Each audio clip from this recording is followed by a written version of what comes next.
to sort of the picnic, Casey Owen! Casey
Good morning, everybody. Good morning. John Scott here for Powered4.tv with a little show coming your way. It's a little tester for this Saturday morning at Pitchside. I'm going to be running down the this weekend's games, of course, all the games coming up in the Premier League, as well as take a quick look back to last night's game and have a look at the newspapers as well, mainly focusing on transfers this morning. I thought, something we don't always talk about, because obviously without the window being open, it's kind of a non-issue. But there's always rumours hidden around in newspapers, as we know, in the UK. So that's always something to talk about. So anybody that's got any suggestions, comments that they would like their team maybe to sign in the summer, or maybe you want to get rid of a few players, a few bits of dead wood. I can think of a few, I'll tell you, being a Spurs fan. But let us know in the comments. Put your stuff down. Don't forget, Powered4.tv is a wrestling custom platform. Not just wrestling. Obviously, we're talking about football here, but we do MMA. We do fighting talk as well, boxing with Stu Palmer and the like. So loads of stuff to go over there. Powered4.tv. Go and check that out and see what you get. But obviously, I want to start at the top. Newcastle last night. Not a very entertaining game from what I saw of it. I only watched the highlights and that was enough for me. But 1-1 between them and Aston Villa, that came in for Friday night football. I mean, take what you want from it. I think it was probably an important point for Newcastle. I think Aston Villa have been on the slide a little bit. They're really missing Jack Grealish at the moment. Like, Jack Grealish is such an instrumental part of their team. It's like they just can't, I don't know, they can't seem to play without the bloke. So, but let me know. I mean, Jack Grealish, again, he's somebody I'd love at my club, I tell you. But I don't know how we'd put him in. But I'd really like a Jack Grealish at our club. But obviously we got, not to go on a Spurs rant here, we got Dele Alli and he ain't getting played. So I can't see Jack Grealish and Dele Alli together, at least, anyway. But let me know what you think about that result. So let's move on then. What the papers say. Let's go from some of this, and I'll give you some of the stories. Obviously, in the transfer news, let's start with the wonderful Daily Mail. They've got Manchester United will be reluctant to enter into a bidding war for Haaland this summer, with Man City now favourites to sign the Dortmund striker. I mean, Haaland, without a doubt, is got to be one of the hottest players out there, given his age, given his position, and just the fact his overall ability. I mean, there ain't many players I was saying a couple of weeks ago on another show, there ain't too many old school strikers like a Haaland built that way anymore. He comes along and he's got the full package, because with Haaland, you got to kind of, you're going to get a little bit extra. You know, he's got that side of him as well, that little edge. Anyone that listens to his interviews will know what I'm talking about. So you're signing somebody who's very, very confident for a player of his age. It's not like sometimes I think you see players coming in. Look, take Timo Werner, for instance. I think everybody thought he'd hit the ground running, but he's got a real confidence issue going on there. It's like everything he's trying too hard, if anything. And then how do you say to a player, don't try too hard? I mean, that's ridiculous. With Haaland, I think he's got the confidence. He's got the ego to go with it. And I just think he backs himself. You know, he fancies himself every time he goes on the pitch. I watched him last week up against Bayern Munich. What a ridiculous game that was, by the way. 2-0 up. Haaland with both goals, and then what did Bayern Munich do? They just stick on a few players because their squad is so good. I mean, they can just literally put on a few players, change the whole game, the whole dynamic. They end up winning 4-2. And you saw Haaland on the bench just like, yeah, this might be like my glass ceiling here in Germany is going to be, unless I go to Bayern Munich. So Manchester United out of the race. I mean, the thing is, if they're still after Sancho, which I presume they are, it'll be a little bit cheaper, I would imagine, in the COVID times, and also the fact that his contract's 1 year on. So maybe I can't see him sort of trying to go for two players of that magnitude. So we've got a comment here from Mark Lloyd. Thanks for your comment, buddy. I'd like to see Man United get a striker, but who, in terms of realistic targets, could we get? I mean, yeah, well, that's the thing. It's realistic targets, isn't it? That's the big problem with this. And I mean, you know, our boy Harry Kane. Again, I think if he doesn't win a trophy this year, I can see him pushing it where he wants to get out and he wants to play for a top team. But yeah, Mark. I mean, I can't really be the judge of this one. I mean, it's hard. It's an hard one to call because, trust me, with money at the moment in this situation, I don't think Man United are gonna. I don't think they will battle some of the top teams financially. I could be wrong, but I think if they've got their eyes set on Sancho, I can't see him doing two massive deals like that in the summer. But yeah, I mean, I think you'd have to probably sell some players to make the deal. But also in the Daily Mail, Man United and Chelsea are both targeting a move for Roma defender Mancini. I mean, yeah, I saw this the other week. Mancini, I mean, I don't know if he's that good. I don't know if, I mean, I suppose Man United, I mean, you tell me, what do Man United need more, a striker or a defender? Sonny on our show, he's always on about the defence, so maybe that's the way to go. Let's have a look at some more stuff. Juventus are reportedly prepared to accept as little as 25 million for Cristiano Ronaldo. Well, that might sound like a bargain, and then you get the player over, you're the chairman, you get the contract out, and you're like, hang on a minute, 25 million? I thought I was getting a deal. No, I'm not. I've got to pay him like $500,000 a wage a week.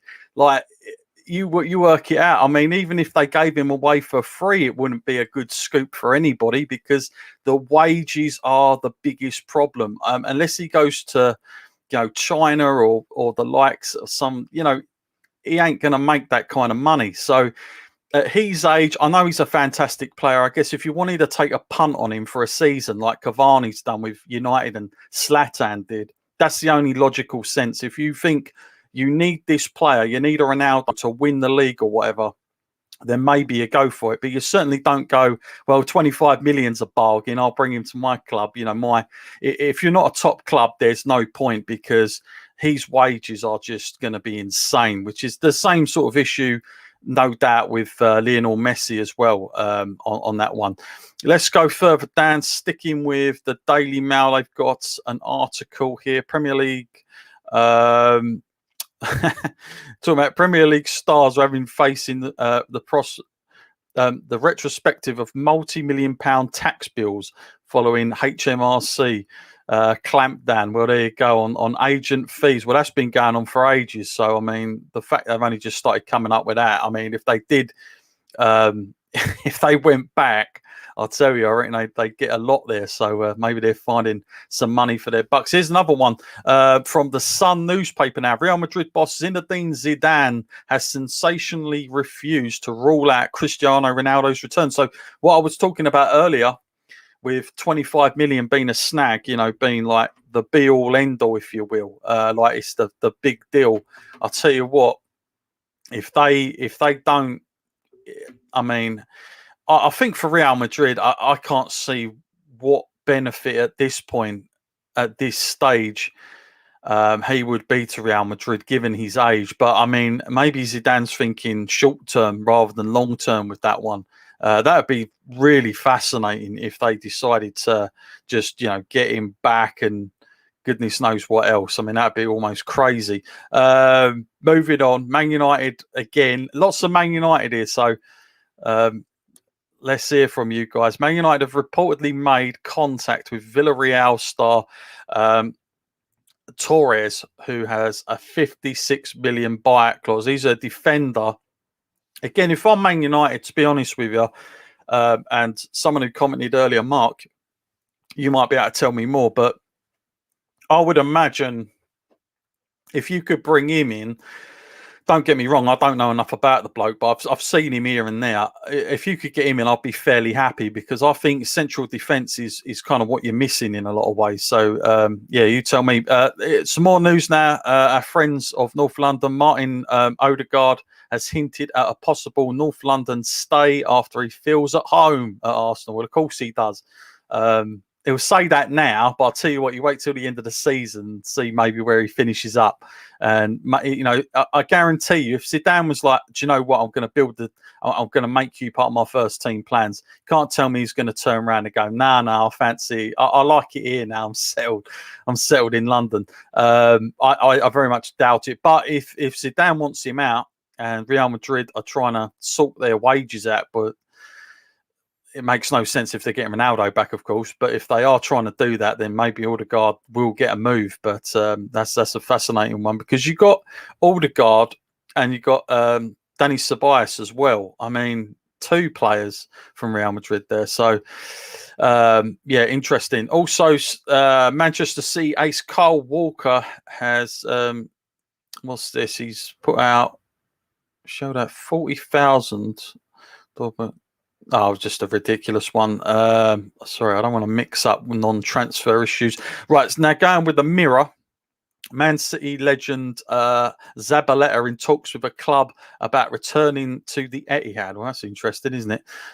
Maybe he'll be some sort of agent like Mr. Edu and all that lark at Arsenal. You know, they like doing that now. Don't they, having ex-players in that position? I have no idea why, because what sort of, unless they've got some crazy network, I'm not sure why you do that. But in any case, lastly, with the Mirror, we've got Man City striker Sergio Aguero has yet to receive a formal offer from Barcelona. I mean, that seems pretty insane to me that Barcelona, who last summer get rid of Luis Suarez to Atletico Madrid, only then to want to go out and get Sergio Aguero, you know, who's what, he's got to be around the same age, surely, as Luis Suarez was. And part of the reasoning they didn't keep Suarez is they were like, well, we're not going to offer him a big contract at his age. Well, what are you going to give Aguero? You know, that seems madness to me. But you know, it's not good business.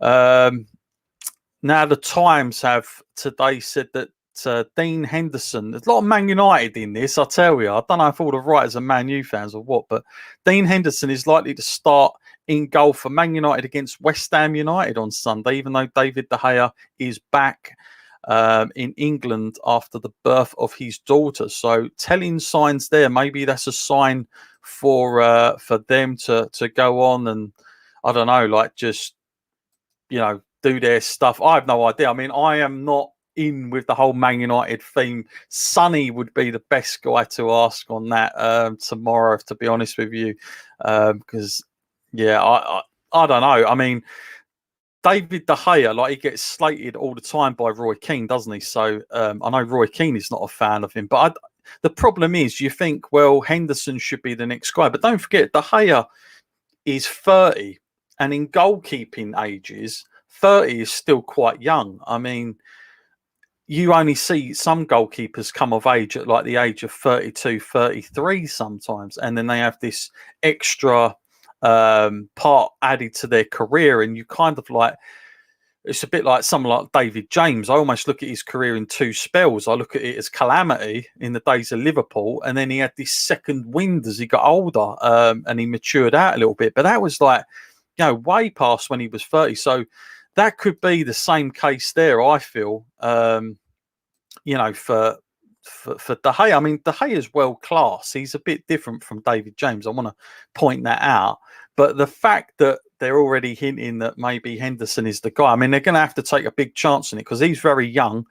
And, even with the likes of, I've seen Butland, I've seen Pickford at Everton, he gets picked on everybody. I mean, it's hard to sort of put your faith in somebody. I know that there's the whole thing, well, he's English, they may be teeing him up for the England goalkeeper, but do you do that now? Do you pull that trigger, or do you hold on to De Gea a bit longer? If I was Man United, to be honest with you, I'd stick with De Gea because I'd just put Henderson out on loan. I'd get him a proper club, and when I mean proper, I mean like a top maybe German club or something like that, like abroad, and have him playing regular at least. But like, it's kind of like an insurance policy, but at least he's playing in top games. Like, if you can, get him where the Champions League is, and then have him back. I mean, that would be my take to it, but I could be wrong. I don't know. Goalkeepers, Man United, what do I know? Anyway, sticking further along, we've got the Daily Telegraph now. England manager Gareth Southgate is sweating on the fitness of Tammy Abraham after Chelsea's head coach Thomas Tuchel admitted he is worried about the striker's ankle problem. I mean, I don't know why Southgate's sweating on that. I mean, to be honest with you, if he's sweating on that, then we're in a lot of problems because we got other players here. Come on. I don't think we should be that reliant on Abraham just yet. And the Daily Express now, Tottenham could be set to lose Harry Kane to Manchester City, with the striker determined to find a new club at the end of the season, according to reports. Now, look, I'm being biased here a little bit. I am a Spurs fan, but I'm going to hold my hands up because the fact is Tottenham haven't, had we won the Champions League, maybe he'd have stuck around, maybe he'd have kept with that. But the fact is we haven't. So that's always a big problem. The other thing to it as well that we have to look at is how much is Harry Kane going to cost the club? Because Daniel Levy's not going to let him go cheap. But at the same time, I think because Harry Kane has kind of not caused us too many problems, I've got a feeling that Harry Kane will be given a little bit of more flexibility to go out there and find a club more suitable, for him to go and win trophies. Now, Manchester City, it'll be a difficult one because if we sell him to Man City, they've gained like a lot of goals in one, and we've lost a lot of goals. I mean, let's be honest. So I don't know if I'd like that to happen. I'd rather Harry Kane go abroad, to be honest with you. But at the same time, what club out there's got the kind of money? Because both the Spanish clubs at the minute, the top two clubs who normally come in with all this cash, I don't think they've got the money. The only other club out there is Pochettino at Paris. There's a chance there. Bayern Munich ain't going to do it. Bayern Munich ain't doing it. I saw a report out last week. I thought you don't know what you're talking about. Bayern Munich have got the old Ferguson routine. They buy the best players in their league every year. And if they ain't got them now, then they've already pre-agreed some of these stuff. They've got clauses and all sorts. They ain't going after Harry Kane. They're not going to knock off a load of money to get Harry Kane over there at his age. They're not doing that. They're going to wait. They're more likely to go for Haaland than Harry Kane. Bayern Munich ain't doing that. They got the old Fergie method. Buy the best players in the league. They ain't getting Harry Kane over. So that's the problem. That's the dilemma I am in as a Spurs fan. Is I want to see Harry Kane win trophies, and to be honest with you, I would expect him to want it as well at his age. I can't be like, well, we want him because we're Tottenham, blah blah blah. If we're not going to win anything, the guy deserves trophies. So it's just unfortunate if it has to be Man City, but there you go. Man United target Varane could be set to stay at Real Madrid despite recent speculation over his immediate future, according to reports. I mean, Varane is a top defender, and I would say out of him and Torres, I'd go for Varane. But you tell me what you think. But I think Varane is world class. I think if Real Madrid lost him as well, I mean, I don't know. It's all right him saying they're going to get rid of him, but I don't know who they replace him with, because he's a quality player. Like Ramos ain't got long, has he? So that would be interesting if Man United were able to get him. And then following on from that, there's another part about Man United getting Torres.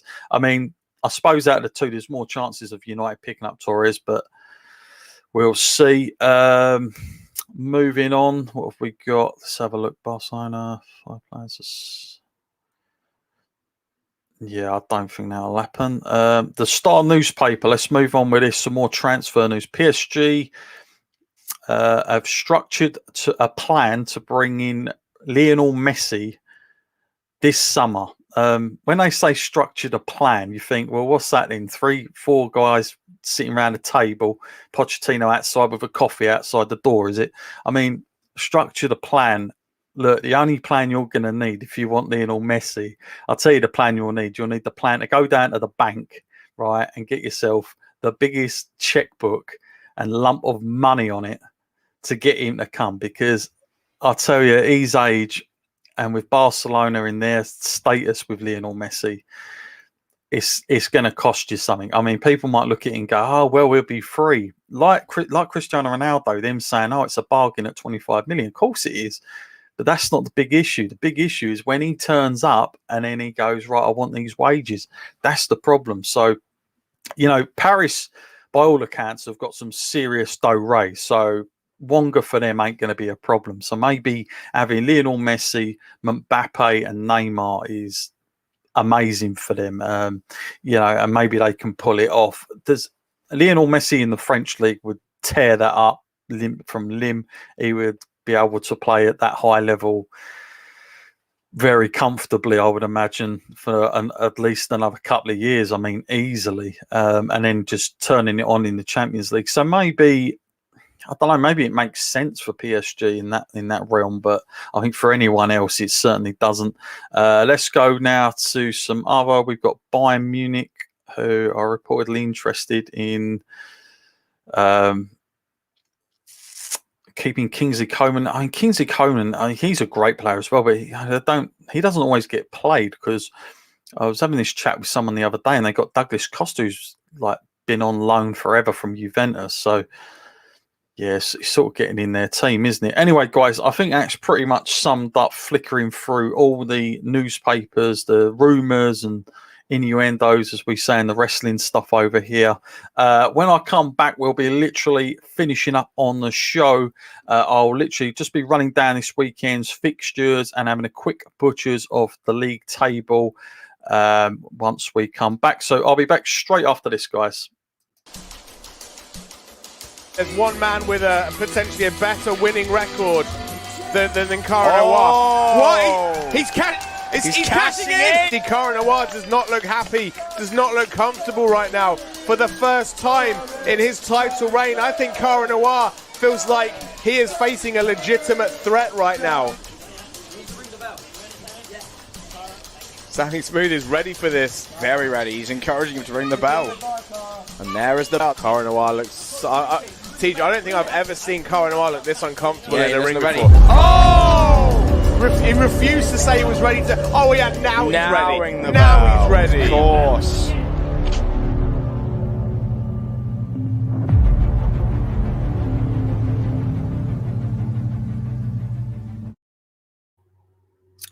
There you go. Don't forget, guys, powered4.tv. Sign up now. Head on over. All your wrestling needs are there, my friends. Go and check it out. We've got loads of stuff available. Powered4.tv. Go and sign up now. You will not be disappointed. We are, of course, a huge wrestling streaming service, but we also include other sports and entertainment as well, including boxing, MMA, and, of course, football, which is what we're talking about now. Now is what we're going to talk about, because I'm just going to take a butchers of this upcoming fixtures. Let's start with today then. We've got a tasty game here. I reckon this will be pretty decent, to be honest with you. Block myself out here, obviously. Leeds versus Chelsea. Obviously, most people are anticipating Chelsea for obvious reasons. But, you know, funnier things have happened this season, so you never know. But it looks like a good game, followed by Crystal Palace and West Brom, which, of course, for West Brom, this is a must-get points situation. I don't know about winning, but they better get some points racked up. And it's probably a good time to play Palace, if I'm honest. Everton at home against Burnley at 5:30. I would expect Stu and the gang. Got a lot of Evertonians here on Powered 4, but I'd expect them to comfortably get over that line, to be honest. And Fulham are at home to Manchester City. And you know what? I don't think it's going to be as straightforward as what people think. I've actually got a feeling that Fulham are going to give them a bit of a game, and it might actually be a small score, if any, on Man City's part. They're picking up the win. Moving on to tomorrow, we've got Southampton kicking the day off at 12 noon up against Brighton. I mean, Southampton, I don't know, they've been so really out of where they were, you know, especially in the mid part of the season, I'd say. But yeah, I don't know. Southampton probably need to pick up a win. I'd say they'll get that. Leicester up against Sheffield United. Well, I mean, at the minute you can only see a Leicester victory, but again, Sheffield United, they've got nothing to really lose, so they can give anybody a game without that pressure now. So they may just be there to upset a few things. Followed by 4:30, the big North London derby. I shall be watching this one I'll be shouting, screaming, crying, probably cheering, I hope, by the end of it, and all that and more, with all my emotions. I'm looking on what the bookies for. I'm always interested to see a North London derby, what the bookies say, because years and years we were never favourites. Well, we're not favourites again. We've gone back that way now. It's probably because we're playing away, but that was interesting. They actually think Arsenal are going to be winning this. I think I'll probably go for a draw. I think this could be a score draw. And to be honest with you, seeing as we've already beaten this season, I'll take that at this stage. Lastly, on tomorrow, we've got Man United up against West Ham. Our boy Sonny will be eavesdropping in now and then to talk to us about the updates and what's going on in the game. Obviously, West Ham not to be taken too lightly, I suppose. And lastly, on Monday, we've got Wolves. And I'm sure Liverpool fans are really happy they're playing away from Anfield. I know Mike probably is, for sure. But they're up against Wolves. I mean, again, it's not going to be easy. And you'd imagine if Liverpool don't come away with a win, I don't know where you go from there. But yeah, let's got a quick comment here. Just going to flash this up. Rambo, thank you very much. Would love to see Kane come. Man, I knew you'd say that. And I bloody hell. I tell you what, this show might as well be called Man United, because that's all I've spoken about. Man United in their transfers. Apparently, you're doing a lot this summer. But look, Tottenham used to be the feeder club for Man United, you know, Carrick and blimmin'. I mean, it goes way back. It goes back to even like Sheringham or something. But Berbatov last minute, we all remember that. It was a nightmare. I don't think it's kind of like that anymore, I've got to say. I think Daniel Levy holds the cards a little bit more in his hands with this sort of stuff. Again, if Man United want to do it, they're going to have to pay top Wonga, because it would be even worse than going for him to go to Man City, because Man United are more nearer our level than what Man City are. So I don't know. Do you want to do that? Do you want to give them all those extra goals and we lose it? That's the thing I'm asking. If he goes abroad, it's totally different. But yeah, I can see why you'd want him. He's, you know, I remember people saying about Harry Kane, oh, he's a one-hit wonder and blah, blah, blah.